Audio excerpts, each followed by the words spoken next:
ఎందుకని ఈ వరకు నీ కోసం నేనుండగా మరి ముందుకు పోతావేం అలా అలసట అంతా తీరగా నా ఒడిలో లాలిస్తా పదా ఆగనిది నా అడుగు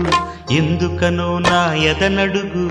ఏవో ఎక్కడ ఉన్నదో నా కలలో కదిలే చిన్నది నీలో మాత్రం లేదులే నేనన్వేషించే ఆ చెలి